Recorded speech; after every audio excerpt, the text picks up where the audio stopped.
해가 뉘엿뉘엿질 때 엄마가 데리러 나와요. 철수야, 영희야, 너 해졌다. 밥 먹으러 가자. 그럼 얘네들 중에 단 한 명도 엄마, 나 이거 내가 오늘 오후인데 해내 딴땅이니까 나 이거 파 갖고 들어가면 안 돼? 그리고 학교 운동장 파 갖고 들어가는 애들 있어요? 손 탁탁 털고 들어가요. 그게 인생이에요. 여러분들 처음에 시집 와갖고 사글세, 월세, 전세 18평, 25평, 40평까지 넓혀갔어. 그리고 40평 지하로 저 무덤으로 쥐고 가는 사람 있어요, 없어요? 손 탁탁 털고 들어가요. 손 탁탁 털고 들어갈 걸 그걸 왜 못 쓰고 벌벌벌벌 떠냐 이거야. 집 잡혀서 여행도 다니고 어려운 사람도 도와주고, 예? 맛있는 것도 사 먹고, 그리고 즐겁게 살다가 죽으면 되지. 그걸 그냥 아까워고 뒷방에서 벌벌벌벌 떨다가 죽어. 아, 신부님 빚 없는 사람 집 없는 사람 어떻게 하라고 맨날 집 잡히라. 걱정하지 말아라. 국가에서 용돈 나온다. 20만 원. 많은 분들이 이런 얘기해요. 신부님 10년 전에 이런 얘기를 해요. 내가 10년 전에 54,000원 나올 때 10년 전에 54,000원 나왔거든요. 할머니들 죽지 않고 조금만 버티면은 20만 원 나온다. 20만 원 나왔어요. 제가 다시 얘기합니다. 여러분들 이제 죽지 않고 좀만 10년만 더 버티면요 얼마 나오면 50만 원 나와요. 50만 원 나오게 돼 있어요. 그런데 문제는 돈이 나오고 안 나오고가 문제가 아니에요. 그 돈을 쓸 줄을 모르는 거예요. 나와도 그 돈 쓸 줄 모르고 벌벌벌벌 떨다가 자식 그거 모아갖고 뒷바라지 해주는 할머니들 많아요. 그리고 또 어떻게 버림받고 그런 할머니들 대한민국에 수도 없이 많아요. 그리고 인생 가슴 치면서 죽을 때 내가 왜 그렇게 살았을까, 후회하는 할머니들 많아요. 그래서 죽을 때는 여러분들 세 가지 갖고 가는 거예요. 추억 갖고 가는 거예요. 내가 인생을 어떻게 살았구나. 그 다음에 죽을 때 뭐 갖고 가? 선행 갖고 가는 거. 선행. 내가 살아서 불쌍한 사람 도와준 거. 그리고 죽을 때 뭐 갖고 가냐면 믿음 갖고 가는 거. 믿음. 이 세 가지가 없는 사람은요 무슨 노잣돈 무슨 신발 세 켤레 밥 세 그릇을 갖고 가는 게 아니야. 추억이 없는 사람은 죽을 때 억울해서 못 죽어요. 선행이 없는 사람 죽을 때 불안해서 못 가요. 믿음이 없는 사람 그야말로 노잣돈이 없어서 못 떠나는 거예요.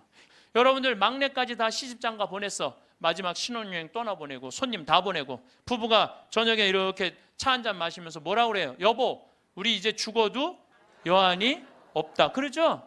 죽어도 여한이 없다. 할 도리 다 했으니까 사람은 세상에 살면서 사랑도 원도도 없이 해야 되고 도리도 해야 돼. 도리도. 또 60살 먹은 아줌마가 시집을 왔더니 남편이 노름하고 빚을 잔뜩 져놨어. 그래갖고 그 빚 갚는다고 토요일날 일요일날 놀아봤던 적이 없어. 뼈가 빠지게 일을 했어. 자식들 교육시킨다고 그 잘난 옷 한 번 백화점에서 사 입어봤던 적이 없어. 맨날 10,000원짜리 2,000원짜리 길에서 사 입었어. 친구들 뭐 무슨 유럽 여행 가느니 동남아 여행 가느니 그래도 니네들이나 갔다 오라 그러고 그 돈 가지고 빚 다 갚았어.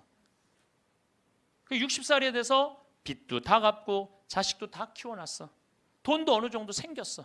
그래갖고 나도 이제 남들처럼 한번 호강 한번 해봐야지. 그래갖고 이제 나가서 외식 한번 하면 먹으면 속이 미식거리네.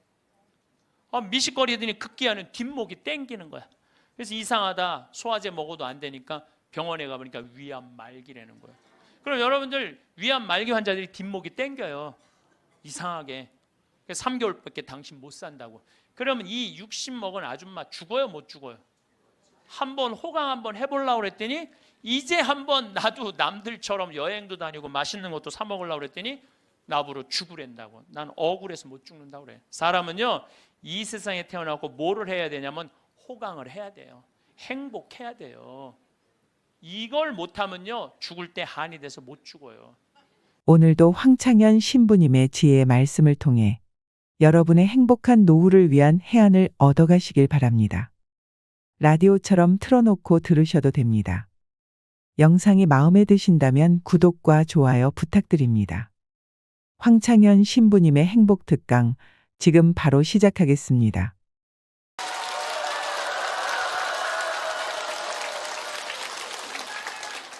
시작기도 하고 시작하겠습니다. 성부와 성자와 성령의 이름으로 반갑습니다. 죽음에 대한 이야기를 심각하게 지금 하고 있습니다. 심각하게 하고 있는데 여러분들은 너무 재밌게 들어주셔서 감사합니다. 제가 20년 전에 평택 비전동 성당에 본당 신부를 할 때요. 이제는 남 경험이 아니라 제 경험입니다. 이제까지는 책에 나온 얘기, 유튜브에 나온 얘기인데 지금부터는 제 얘기를 하도록 하겠습니다. 1월 1일 날이에요. 1월 1일 날 미사가 다 끝나고 밤 10시입니다. 보통 미사 다 끝나고 신부가 자기 소파에 앉을 수 있는 시간이 밤 10시거든요. 밤 10시에 앉아서 음악을 듣고 있는데 그 늦은 밤에 초인종이 울렸어요. 사제관. 그래서 내가 나갔더니 엄마, 아빠, 딸 둘이 저를 찾아왔어요. 근데 처음 보는 사람들이에요. 처음 보는 사람들이라 세배를 이 늦은 시간에 1월 1일 날 세배를 왔나? 문을 열고 나갔더니 세배 온 사람들이 아니야. 모르는 사람들이니까 어떻게 성당을 오셨습니까? 그랬더니 자기들 입교하려고 왔다는 거예요. 그래서 내가 물었어요.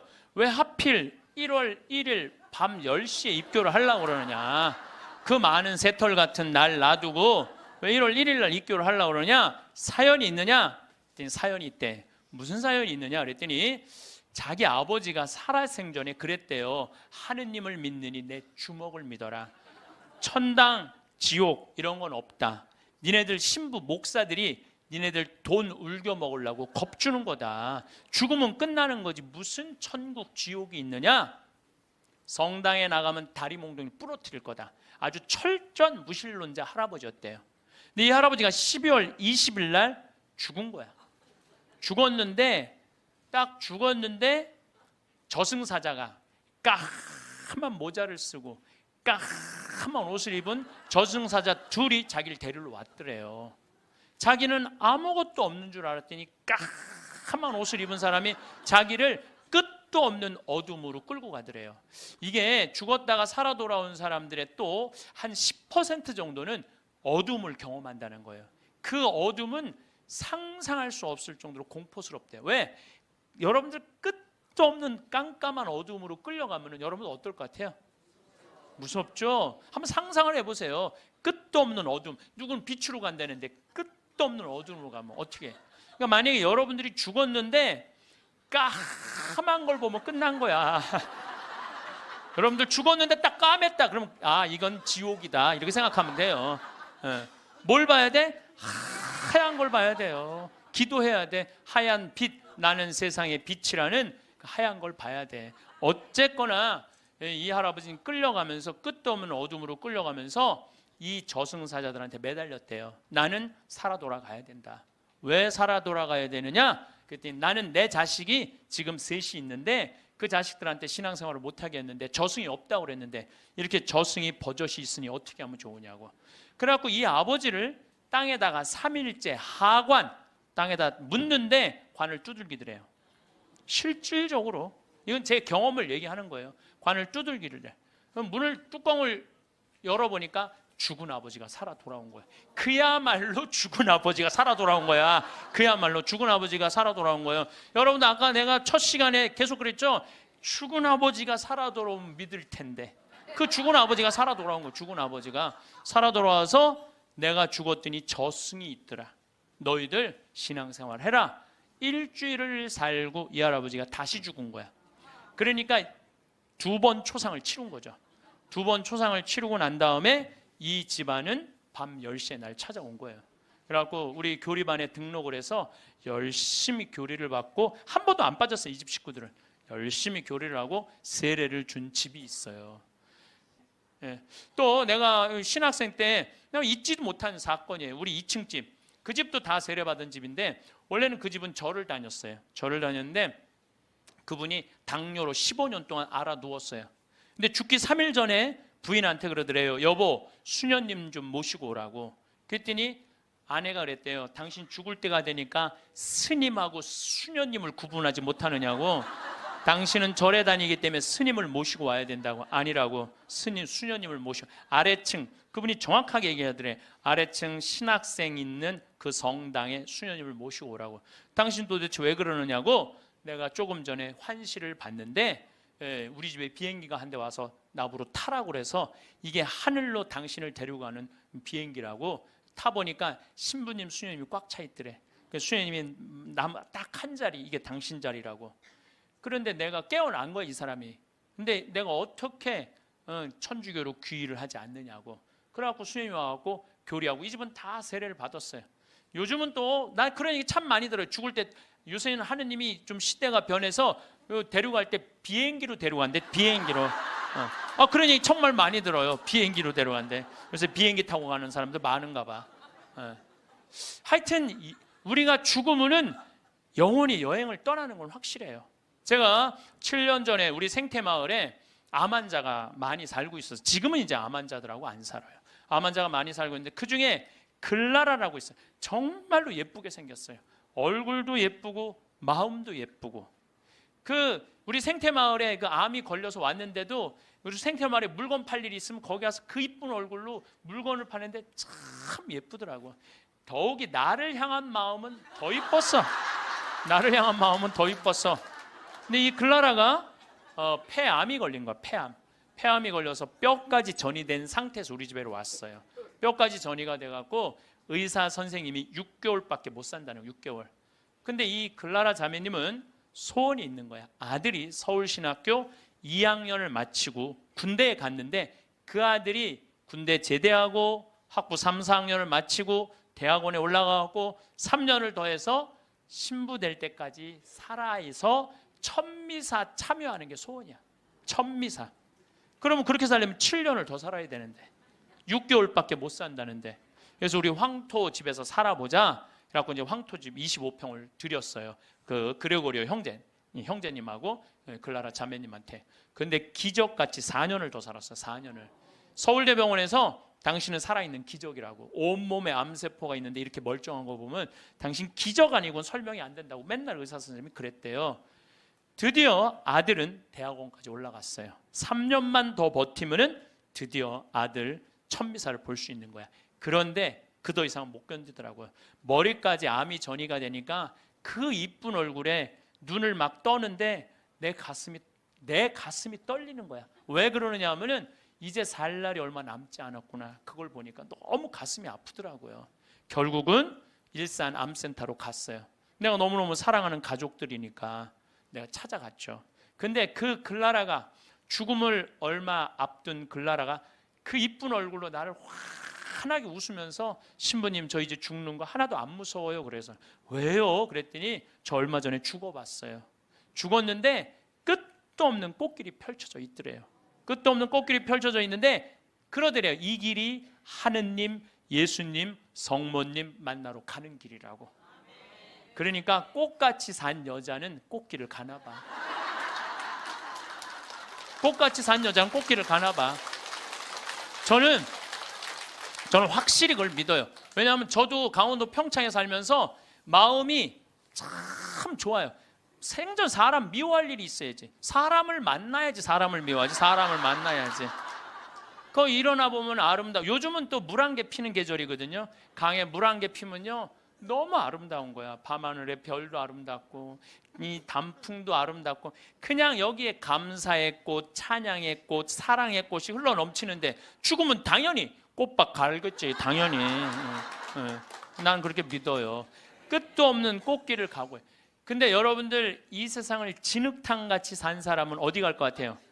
진흙탕길 가게 돼 있어. 여러분들 마음 안에 가시가 너무 많아. 남편 미워하는 가시, 시어머니 미워하는 가시, 자식 미워하는 가시, 본당 신부 미워하는 가시, 본당 수녀 미워하는 가시, 레지오 단장 미워하는 가시, 그냥 온몸에 가시가 돋아 있어. 누구 하나 걸리만 해라 찔러갖고 그냥 피를 버리라 별르고 있어. 이 사람 죽으면 어디 갈 것 같아요? 가시밭길 가게 돼 있어요. 그러니까 여러분들 죽어서 가시밭에 뒹굴르기 싫으면은 지금 내 마음 안에 있는 가시 빼내야 돼, 빼내지 말아야 돼? 누구를 위해서? 그러니까 여러분들 남을 용서하는 게 기분 나쁜 게 아니에요. 남을 용서하는 거는 나를 위해서 용서하는 거야. 그 사람을 위해서 용서하는 게 아니고. 그러니까 다 가시를 빼고 마음 안에 사랑의 꽃, 용서의 꽃, 희생의 꽃, 감사의 꽃, 찬양의 꽃이 있어야 돼.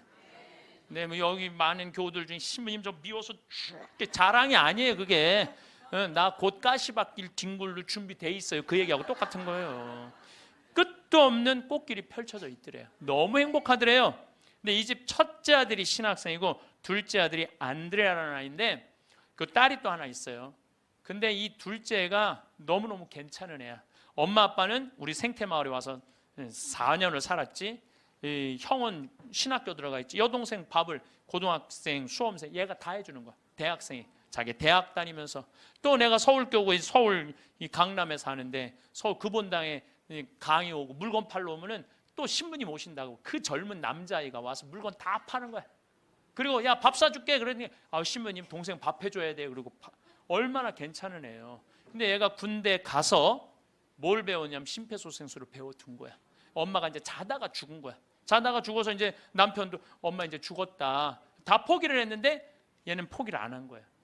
심폐소생. 엄마는 꽃길을 가고 있는데 이놈은 죽지 말라고 심폐소생술 한 거야. 살려낸 거야. 살려냈어요. 네. 살려내갖고 엄마가 살아난 상태에서 내가 한 번 더 본 거죠. 그래서 이제 병원에 이제 간 거니까. 그래서 글라라 자매가 그러더라고요. 신부님 저 이제 죽는 거 하나도 무섭지 않아요. 이게 주님께로 가는 영광스러운 길이 바로 죽음이에요. 그러더라고요. 네. 그래서 내가 글라라 씨한테 그랬어요. 글라라 이제 걱정하지 마라. 아들 천미사는 내가 하늘이 두 쪽이나도 내가 땅에서 참여하고 글라라는 하늘에서 참여하고 그렇게 하자. 그리고 한 달 후에 글라라는 세상을 떠났어요. 그런데 그 아들이 이번에 서품을 받았어요.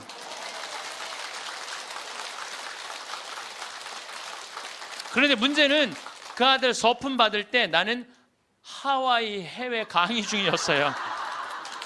내가 하늘이 두 쪽이나도 참여하겠다고 그러는데 금요일 날 이제 서품식이 있는데 금요일 날 내가 고민을 했어요. 다음은 사이판 강의인데 어떻게 할까?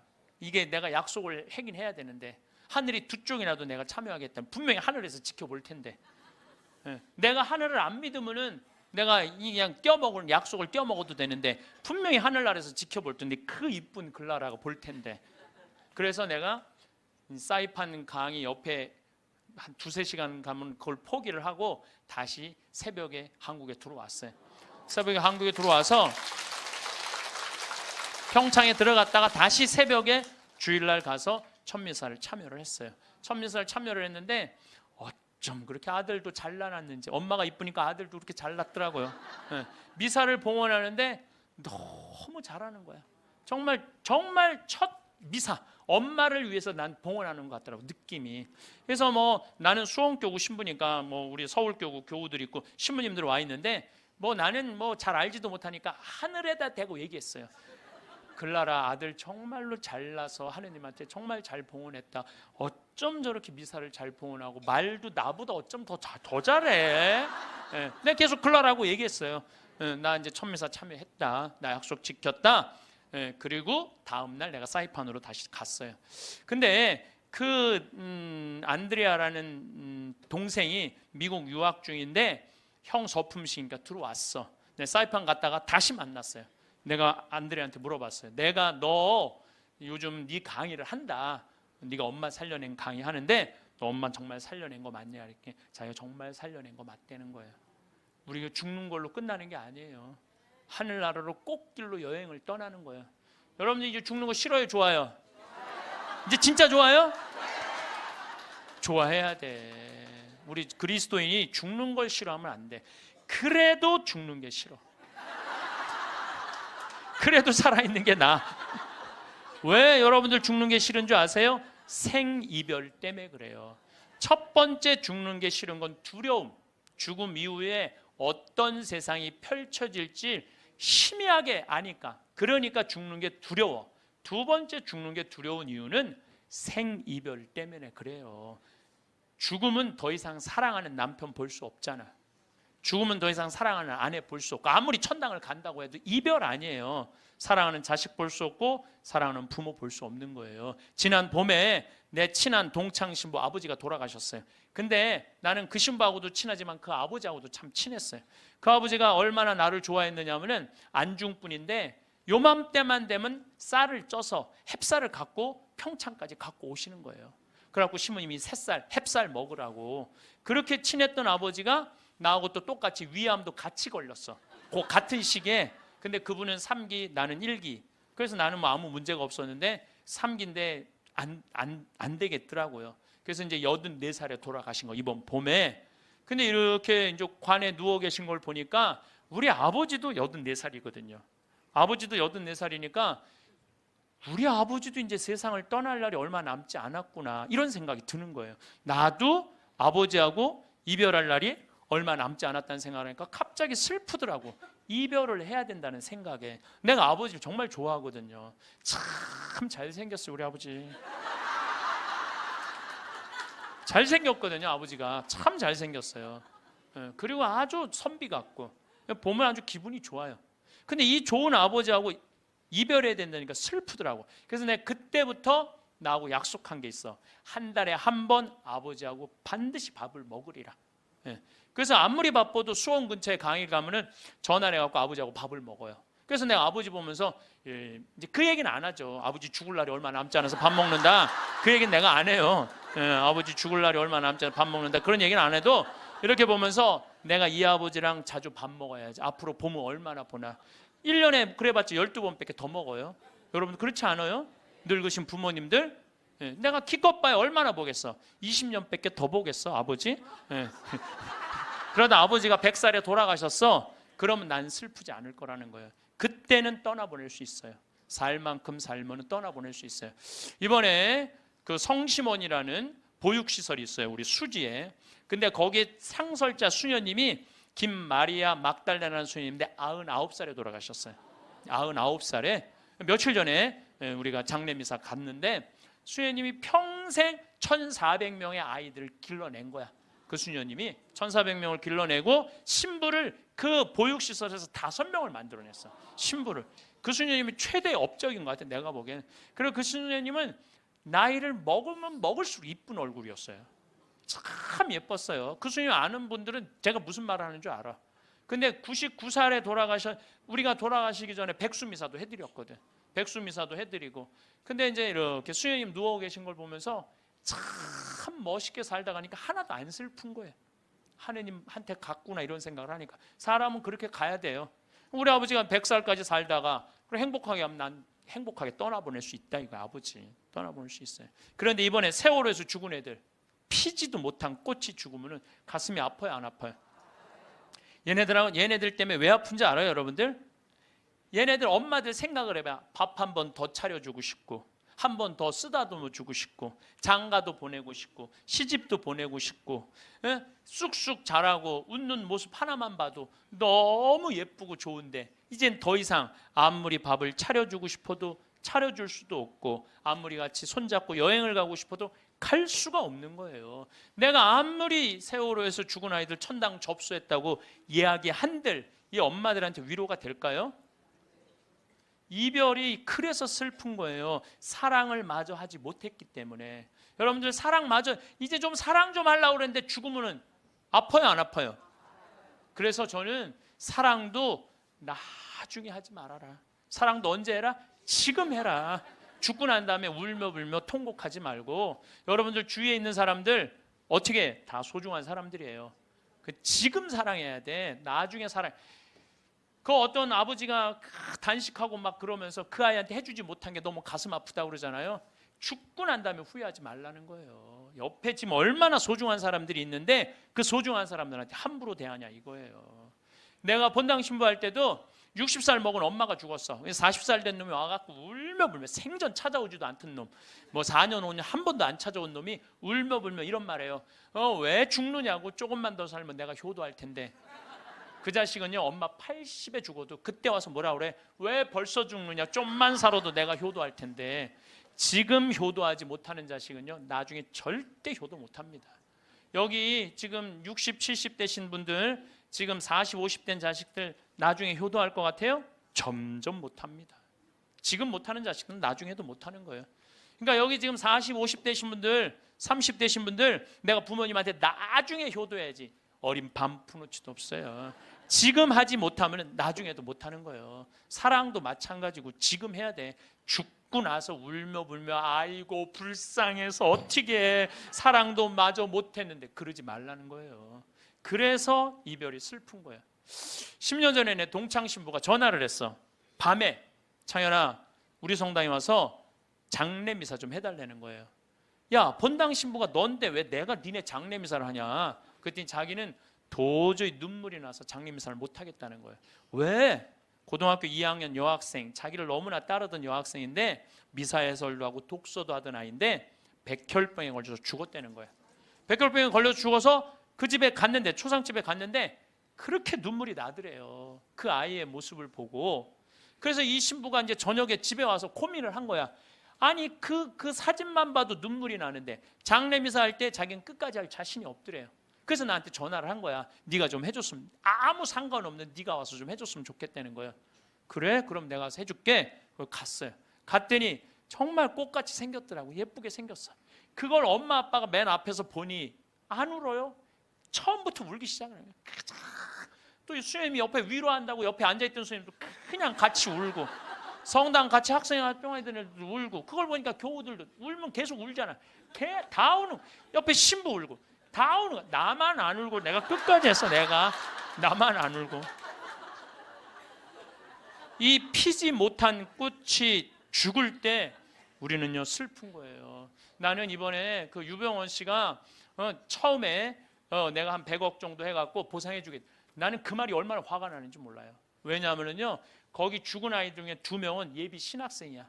신학교 가려고 그랬던 애들이 우리 교회 안에도 있었어요. 그리고 거기 보니까 그림 잘 그리는 애들도 있고, 거기에 무한한 가능성, 돈으로 따질 수가 없는 거예요.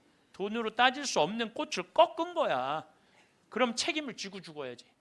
그게 뭐야? 도망다니다가 이것도 아니고 저것도 아니고 산 것도 아니고 죽은 것도 아니고. 이 정말로 화가 나요. 화가 나. 그걸 보면은요 얼마나 소중한 아이들인데 우리들이, 이 어른들이 걔네들 앞에 창피한 거예요. 지금 어른들이 그 아이들한테 창피한 거예요. 나는 그때 물론 그 유병원 씨도 나쁘다고 생각하지만 나도 반성 많이 했어요. 난 도대체 뭘 교우들한테 가르친 거야. 내가 못 살았기 때문에 저 아이들이 죽었지 않아, 이런 생각 들더라니까요. 우리 모두의 잘못이죠. 피지 못한 꽃. 그리고 또 장례미사 할 때 언제 이 아프냐 하면은 30살, 40살 된 엄마가 폐암, 위암, 유방암 걸려갖고 3살, 5살, 8살짜리 놔놓고 애들이 소복 입고 앉아있는 거 쳐다보고 있으면요 가슴이 아파요. 이 엄마는 뭘 못한 거야? 도리를 못한 거야. 부모로서의 도리를 해야 되는데 부모로서 도리를 못한 거야. 부모로서 애들은 적어도 시집장가 보내고 죽어야 될 거 아니야. 근데 그냥 중간에 그냥 그렇게 병으로 죽으면 걔네들은 어떻게 하라고. 내가 봉사활동에 여기 교우들 아마 봉사활동하는 교우들 많을 거야. 그렇죠? 근데 하는 게 너무 힘들어. 지겨워. 근데 예수님 십자가 어디 갔어? 예수님 십자가. 예수님 얼마나 고통스러웠을까? 저거 따라서 그 지겨운 그 봉사활동을 십자가 생각하고 계속해. 기쁨이 하나도 없어. 그런 분들 나한테 상담하면 내가 뭐라는 줄 알아요? 당장 관두라고 그래요. 예수님 십자가 생각하고 계속 하지 말라고. 그런 사람들이 나중에 열받으면 예수님 다시 십자가 못 박을 사람들이에요. 못 박을 사람들. 그런 사람들이 못 박아요. 되게 기쁨이 없는 사람들이 나중에 그 공동체를 다 깨요. 뭐든지 기뻐서 해야 돼. 뭐든지 즐거워서 해야 돼. 내가 기쁘지 않고 즐겁지 않으면요 나중에 죽을 때 한이 되는 거예요. 저는 이번에 아프리카 여름에 7, 8월 달에 아프리카하고 남미를 갔어요. 말로는 봉사, 선교로 갔는데 내가 비행기를 105시간을 탔어. 105시간. 그러니까 5일 동안 비행기를 탄 거, 5일 동안 하늘에 떠 있었어. 그것도 비즈니스도 아니고 이코노미로만.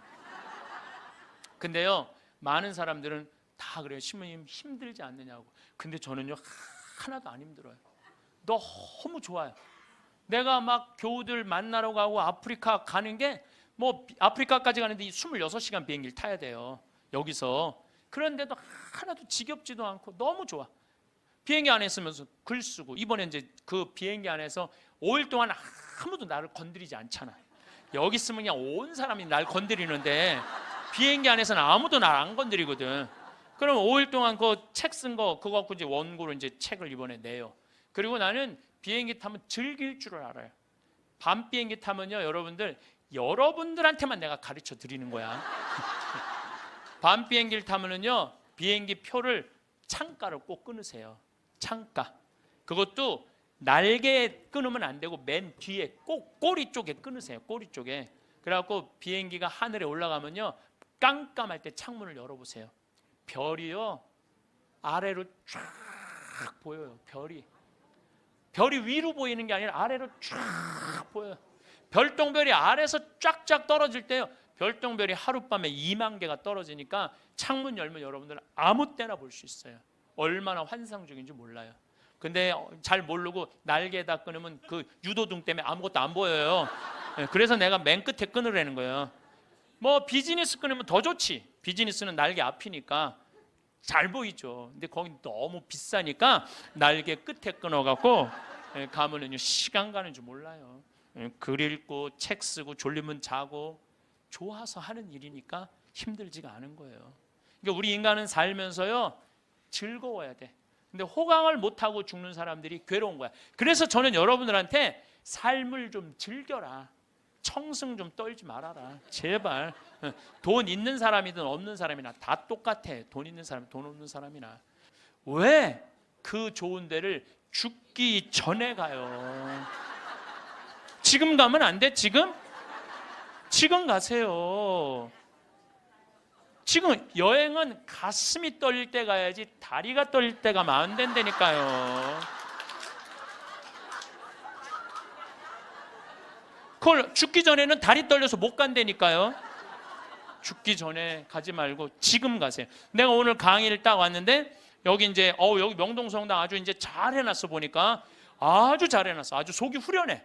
사람이 이제 모일 수 있는 장소도 있고 커피 마실 수 있는 장소도 있고 위도 아주 잘 해놨어. 근데 이제 지하 1층 강당에 갔는데 저기 우리 경비하는 아저씨 한 분이 딱 날아와서 손을 딱 잡는 거예요. 신부님 너무 감사하다는 거예요. 그래서 제가 뭐가 감사합니까? 신부님 말씀대로 내가 가슴이 떨릴 때 저기 콤포스텔라 스페인 그거를 40일 동안 걸었다는 거예요. 40일 동안 신부님 말대로 집 잡혀서 갔다 왔다는 거예요. 집 잡혀서. 그런데 자기가 은혜를 너무 많이 받았다는 거. 은혜를 너무 많이 받았다는 거. 내가 이게 이스라엘 성지를 이렇게 가면서 그 학생 하나가, 그 아이 잊지 못하는 아이가 있어요. 학생 하나가 딱 나를 만났는데 얘가 나를 어떻게 쳐다보느냐면 흰 눈동자 95%, 까만 눈동자 5% 뜨고 쳐다보더라고요. 왜냐하면은 너 때문에 내가 끌려왔다 이거야. 네가 성지순례 쑥덕거려서 엄마 아빠가 가면서 얘를 강제로 끌고 온 거야. 강제로 끌고 온 거야. 그러니까 나를 흰 눈동자 95%, 까만 눈동자 5% 쳐다보는 거죠.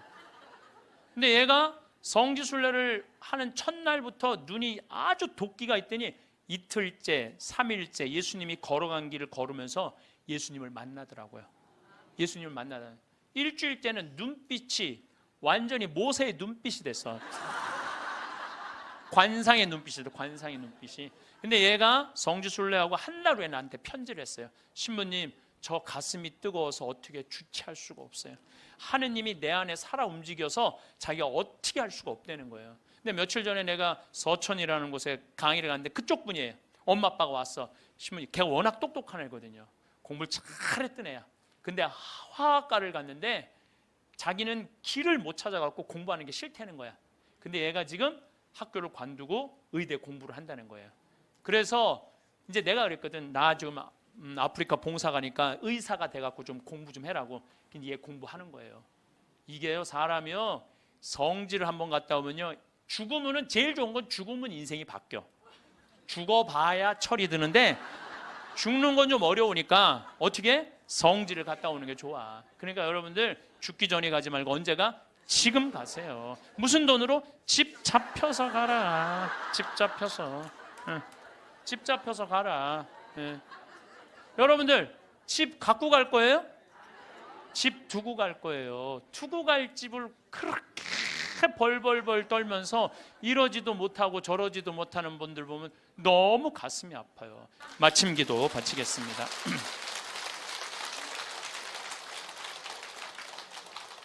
이 구상시인이 우리 맨날 노벨상 받니 안 받니 그랬는데 참 이 시를 죽음에 대한 시인데 너무 재밌게 썼어요.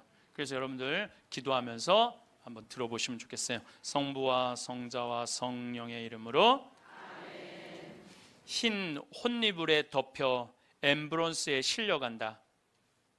밤하늘이 거꾸로 발밑에 들이우며 죽음의 아슬한 수렁을 짓는다. 이채로 굳어 뻗어진 내 송장과 사그라져 앙상한 내 해골이 떠오른다. 돌이켜 보아야 차고 투성이 한평생 영원한 동산에다 꽃 피울 사랑커녕 땀과 눈물의 새싹도 못 지녔다. 이제 허둥대자 부질없는 노릇이지. 아버지, 저의 영혼을 당신 손에 맡기나이다. 신용만 했지 옳게 섬기지 못한 그분의 최후 말씀을 부지중 외우면서 나는 모든 상념에서 벗어난다. 또 숨이 차온다. 황창현 신부님은 지금 당장 행복해지는 인생을 살라고 하십니다. 나중으로 미루다 후회한 경험들, 여러분들도 있으실 텐데요. 길어봤자 100년 남짓 살다 가는 인생. 살아있는 동안이라도 하고 싶은 거, 먹고 싶은 거, 다 하시는 인생을 사셨으면 좋겠습니다. 여러분, 나이 들수록 점점 빛나는 사람은 무엇이 다를까요? 다음 6가지 문항 중에서 본인에게 해당되는 문항을 선택해 보시기 바랍니다. 첫째, 다양한 거리를 두는 친구 관계를 맺는다.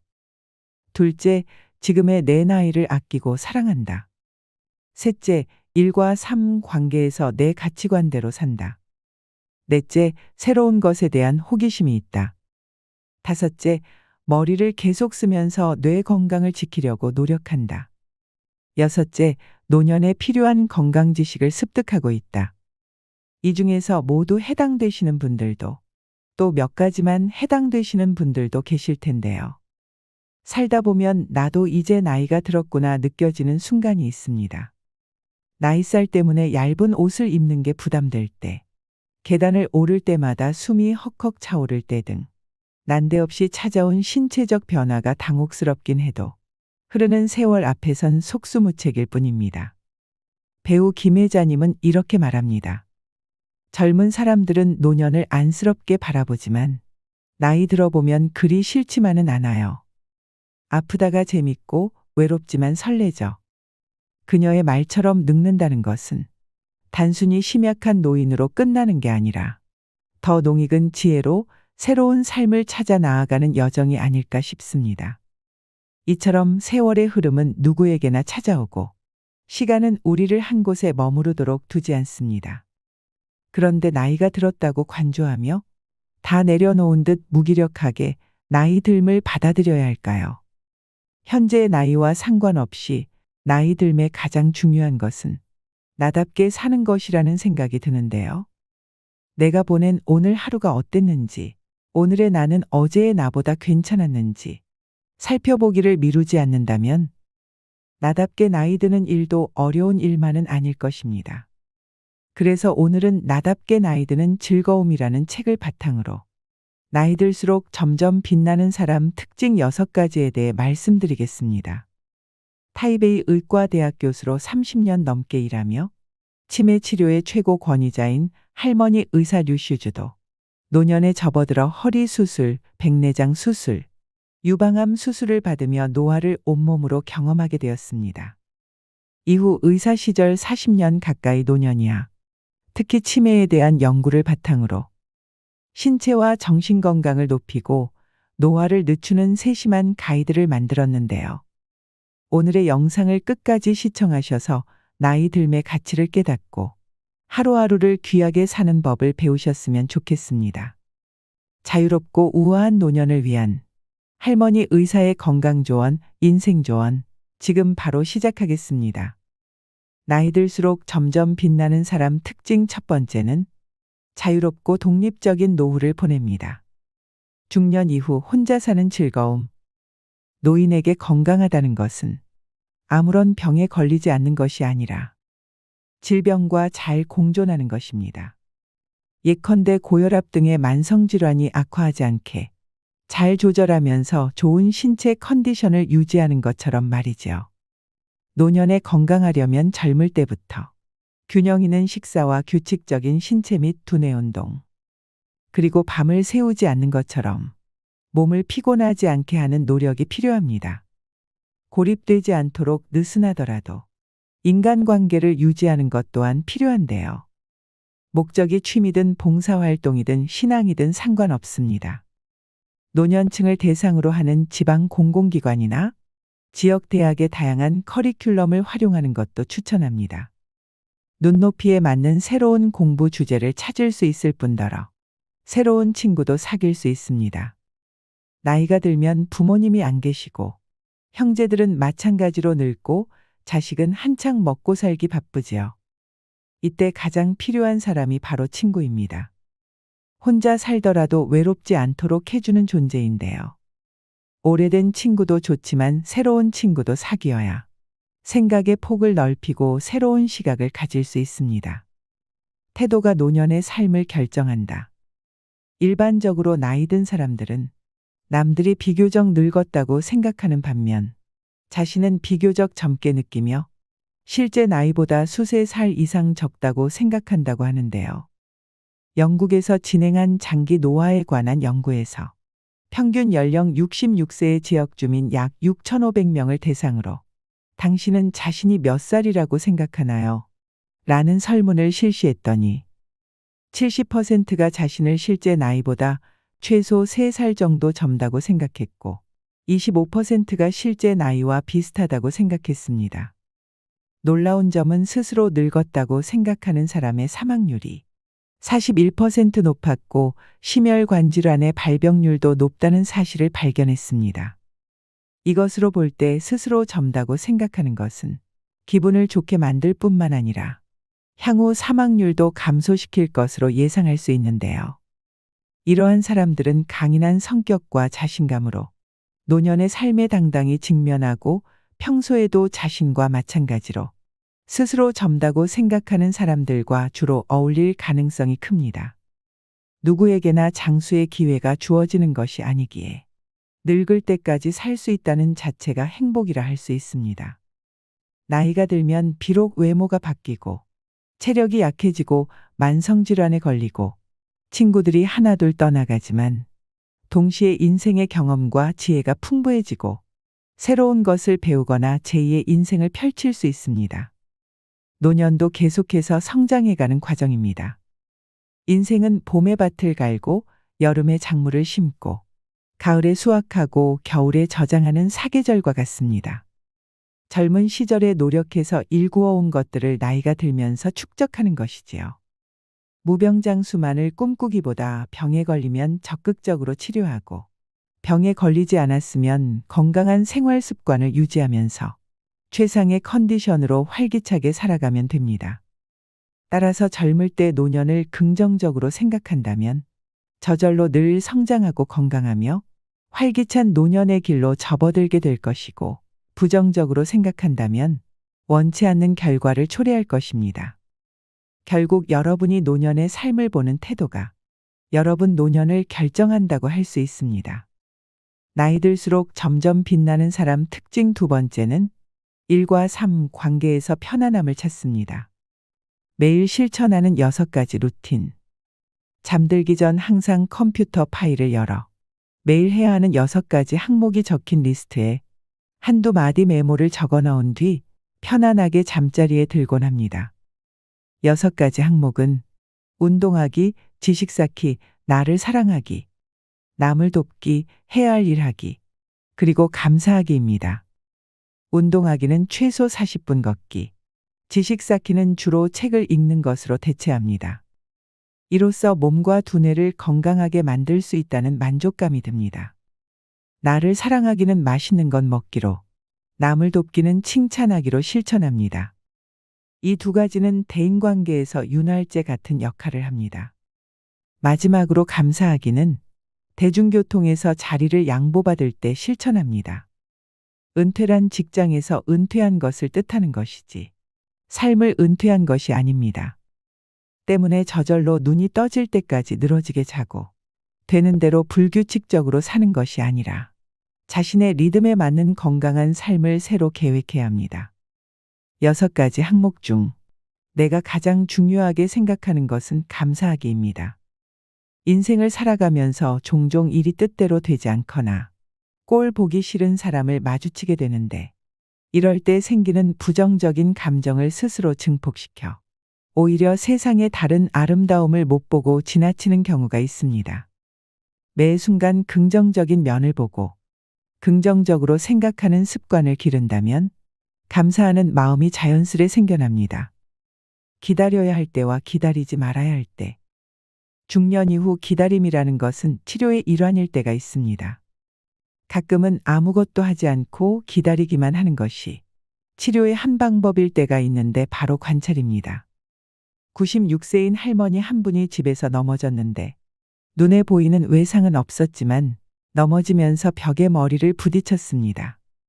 가족들이 응급실로 모셔와 뇌 CT를 찍어보니 1.7cm 두께의 경뇌막하 출혈이 보였고 의료진은 당일 발생한 출혈이 아니라 이미 한동안 출혈이 있었다고 판단했습니다.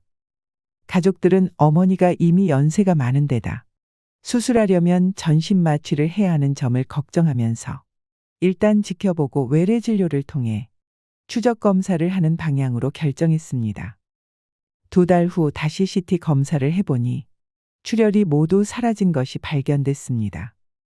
이처럼 기다림은 병을 진단할 때도 중요한 역할을 하며 병증이 명확하지 않을 때 더욱 지켜볼 필요가 있습니다. 예를 들어 파킨슨병 환자들은 처음에는 다른 증상 없이 단지 걷는 속도가 조금 느려집니다. 걸음이 느려지는 이유는 다양한데 나이가 들면서 관절이나 척추의 질환이 생겼을 수도 있습니다. 이처럼 기다려야 할 때 차분하게 기다리는 건 그리 어렵지 않습니다.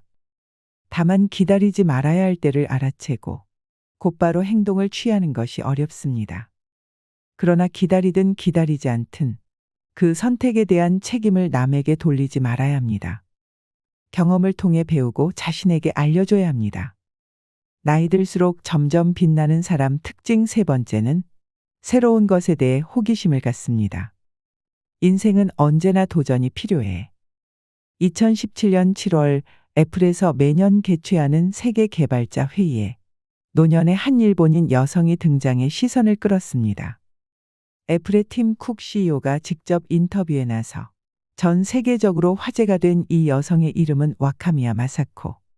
당시 만 82세였던 그녀는 세계 최고령 앱 개발자이자 노인들의 스티브 잡스로 세상에 소개됩니다.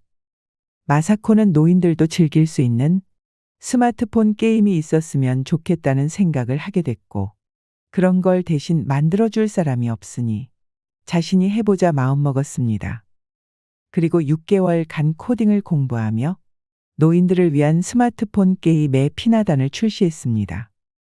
환갑에 처음으로 컴퓨터를 구입할 정도로 컴퓨터와 무관한 삶을 살았던 그녀가 전 세계가 주목한 앱 개발자가 된 것입니다.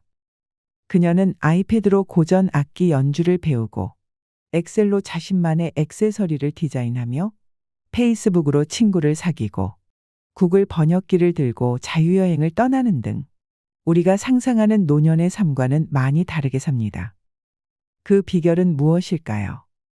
바로 왕성한 호기심으로 무장하고 하고 싶은 일을 찾아서 뛰어드는 것입니다.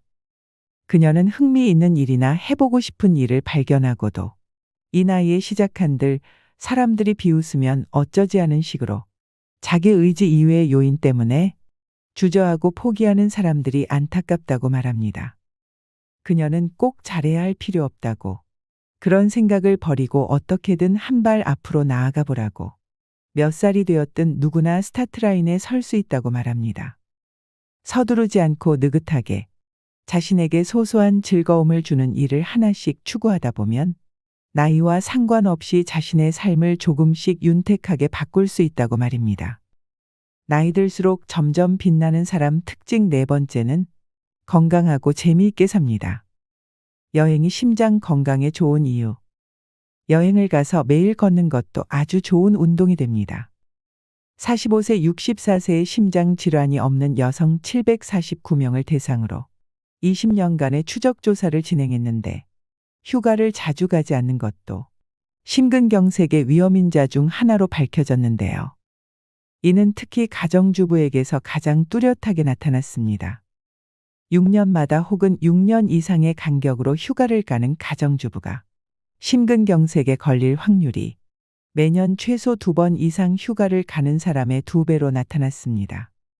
이 외에도 심혈관 위험인자를 가진 남성 13,000명을 대상으로 추적 조사를 진행한 결과 9년 뒤 휴가를 자주 가는 사람이 심혈관 질환으로 사망할 확률이 휴가를 자주 가지 않는 사람보다 무려 29%가 낮다는 사실이 밝혀졌습니다. 이처럼 연구진은 휴가가 스트레스를 해소해 심장병으로 인해 사망할 위험을 낮춰준다고 추정했습니다. 여행은 단지 아름다운 풍경을 즐기는 것만이 아니라 알게 모르게 다리 힘을 길러주고 머리도 계속 쓰게 하며 심혈관 질환 위험을 낮춰주는 역할을 합니다. 시간, 체력 그리고 경제력 이 3박자가 맞아떨어진다면 가능한 여행을 많이 하라고 권하고 싶습니다.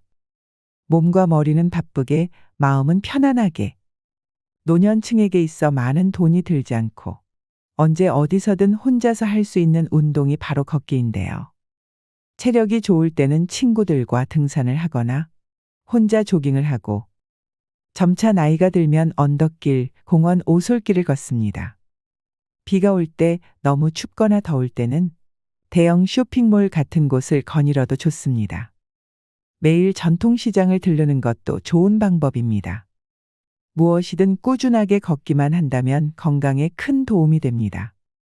규칙적인 운동은 기분을 좋게 하고 수면의 질을 높여줄 뿐만 아니라 균형 감각을 키워주어 덜 넘어지게 합니다. 고혈압, 당뇨병, 유방암, 치매 등 만성질환에 걸릴 확률 및 사망률을 낮춰주는 것은 물론이지요. 신체 활동을 거의 하지 않는 사람이 하루 15분이라도 꾸준히 운동하면 사망률이 14% 낮아져 수명 또한 3년 늘어나는 것으로 나타났습니다. 구체적으로 어떤 운동을 하면 좋을지 모르겠다는 사람들이 있는데요. 사실 저마다의 취향과 편의성 그리고 경제력에 따라 자신에게 가장 적합한 운동을 선택하면 됩니다. 운동을 일상생활의 일부분으로 삼아야 꾸준히 지속할 수 있고 효과도 있기 때문입니다. 걷기, 유산소 운동, 스트레칭, 근력 운동, 자전거 타기, 계단 오르기 등 6가지 운동이 사망률을 7에서 22% 줄이는 데 효과가 있었습니다. 이것으로 볼 때 걷기가 얼마나 간단하면서도 You talk like I'm just passing through, like I'm not staring back at you. Laugh it off, I play it cool, but every word cuts deeper than you knew. You lean in close, say something small, I memorize it every call. You walk away, I take the fall, like I was never there at all. I stay quiet, bite my tongue, every almost left undone. If I said what I've been hiding, would it change what we've become? You never knew I held my breath every time you said my name. You talk like I'm just passing through, like I'm not staring back at you. Laugh it off, I play it cool, but every word cuts deeper than you knew. You lean in close, say something small, I memorize it every call. You walk away, I take the fall, like I was never there at all. I stay quiet, bite my tongue, every almost left undone. If I said what I've been hiding, would it change what we've become? You never knew I held my breath every time you said my name. You talk like I'm just passing through like I'm not staring back at you. Laugh it off, I play it cool, but every word cuts deeper than you knew. You leaning close, say something small, I memorize it every call. You walk away, I take the fall, like I was never there at all. I stay quiet, bite my tongue, every almost left undone. If I said what I've been hiding, would it change what we've become? You never knew I held my breath every time you said my name. 효과적인 운동인지 알 수 있습니다. 나이 들수록 점점 빛나는 사람 특징 5번째는 머리를 많이 쓰고 많이 움직이고 사람들과 교류를 많이 합니다. 즐거운 식사가 치매를 막는다. 치매를 완벽하게 예방할 수는 없지만 의학문헌에서는 머리를 많이 쓰고 많이 움직이며 집안일을 많이 하고 사람들과 교류를 많이 하면 치매에 걸릴 위험을 낮출 수 있다고 말합니다. 은퇴한 노인들이 자녀의 결혼과 배우자와의 사별로 집에서 혼자 식사를 하거나 간단하게 외식을 하는 경우가 점점 많아지고 있는데요. 노년에는 되도록 가족이나 친구, 가깝게 지내는 지인과 함께 식사하는 것을 추천합니다. 차려지는 음식이 다양해질 뿐만 아니라 웃고 이야기하면서 서로 음식을 권하면서 자기도 모르게 골고루 많이 먹게 됩니다. 음식 투정하는 아이도 학교 식사 시간에 다른 아이들이 먹는 모습을 보면 저절로 밥을 먹게 됩니다. 이처럼 식욕은 서로 전염되기 마련입니다. 저는 60세부터 70세까지가 인생의 황금기라고 생각합니다. 은퇴를 해서 경제적으로 안정되고 자녀들도 독립해서 자유로울 뿐 아니라 신체 능력은 아직 쓸만해서 여기저기 다니기에도 수월합니다. 이때 잘 맞는 친구를 만나 자주 밥을 같이 먹는 루틴을 가지면 좋습니다. 심신 건강에 도움이 될 뿐만 아니라 함께 늙어갈 친구와 함께이니 치매를 예방하는 가장 즐거운 방법임이 틀림없습니다. 치매를 예방하려면 엄마 말을 들어라. 미국의 한 연구에서 치매를 앓고 있지 않은 약 20만 명을 그렇게 사셔야 돼요. 언제까지 자식하고 엉겨서 그걸 살 수 있다고 생각하세요? 그냥 내 인생의 주인공은 나야. 내가 알아서 살아야 돼. 그래서 여러분들의 인생을 꼭 사시기를 바랍니다. 그런데 저는 학벌을 참 싫어해. 내가 아주 공개적으로 강의 때 얘기하잖아요. 난 서울대학 싫어한다고. 싫어요. 그래서 우리는 학벌을 따지지 않아. 직원 채용할 때 서울대학을 나왔든 유학을 갔다 왔든 이대를 나오든 연대를 나오든 일반 대학을 나오든 중학교를 나오든 고등학교를 나오든 초등학교를 나오든 첫 월급은 똑같아. 다 210만 원이에요. 아무리 잘났어도 210만 원, 아무리 못났어도 210만 원. 거기서부터 내가 평가하겠다는 거예요. 그리고 왜 내가 학벌을 따지지 않느냐 하면은 매주 띄우는데 뭐하러 서울대 졸업장이 필요해? 매주만 잘 띄우면 되지. 그렇지 않아요? 아니 매주가 서울대생만 보면 나 잘 떠야 되겠다 이래요? 나는 행복한 사람이 매주도 잘 띄우더라고 보니까. 이번에 우리 생태마을에서 깻잎을 4.5톤을 땄어요. 깻잎 장아찌 하려고 4.5톤 어마어마하게 땄어요. 그런데 깻잎 따는데 뭐하러 그놈의 2대 졸업장이 필요해. 우리는 깻잎 따는데 2대 졸업장 필요 없어. 뭐만 잘하면 돼? 깻잎만 잘 따면 돼. 깻잎만. 오늘도 황창현 신부님의 지혜의 말씀을 통해 여러분의 행복한 노후를 위한 해안을 얻어가시길 바랍니다. 라디오처럼 틀어놓고 들으셔도 됩니다. 영상이 마음에 드신다면 구독과 좋아요 부탁드립니다. 황창현 신부님의 행복 특강 지금 바로 시작하겠습니다. 자, 기도 바치도록 하겠습니다. 성부와 성자와 성령의 이름으로.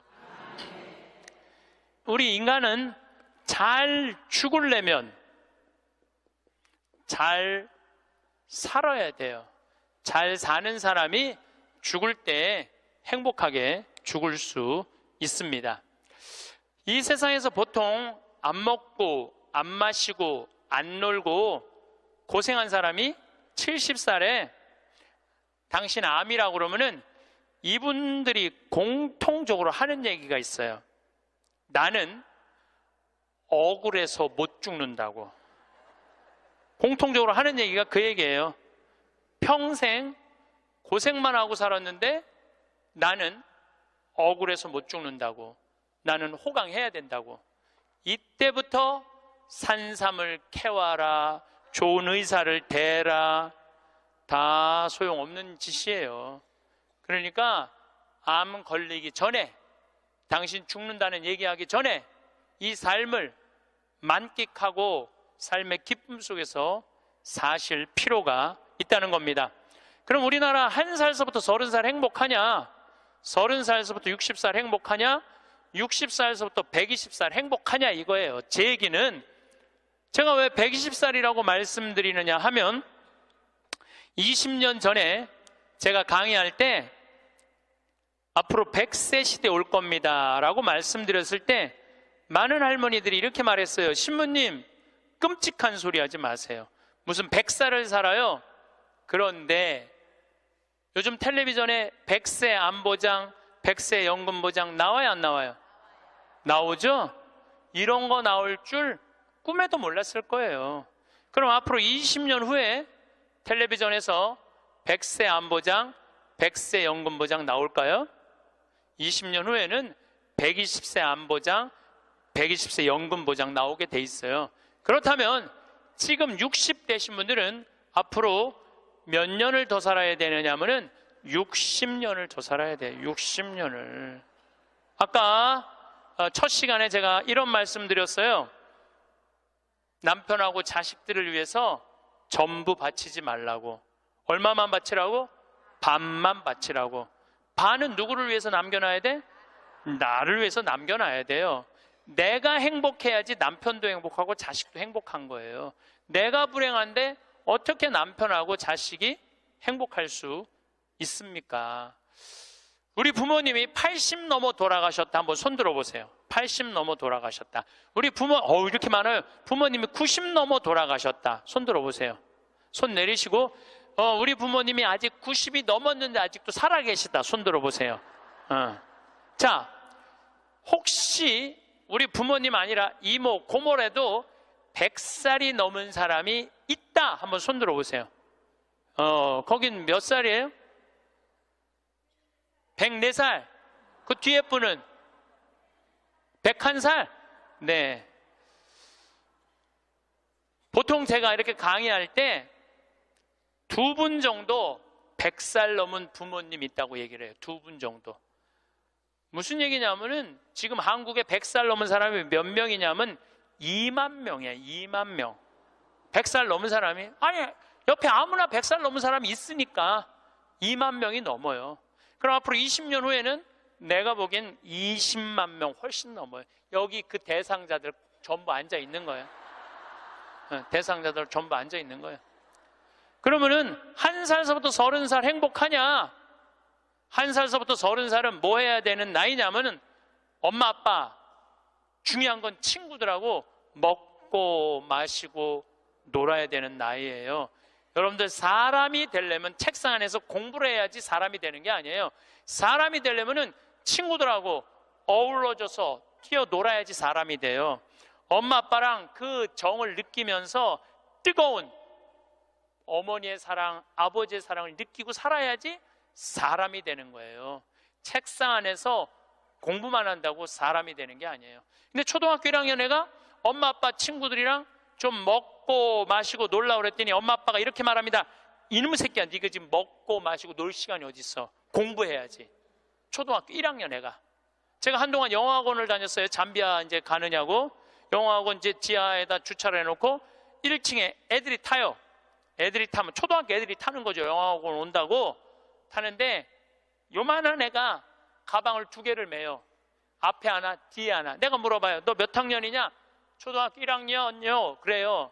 이 가방을 왜 2개냐? 이거 학교 가방, 이거 학원 가방. 딱 그래, 애들이.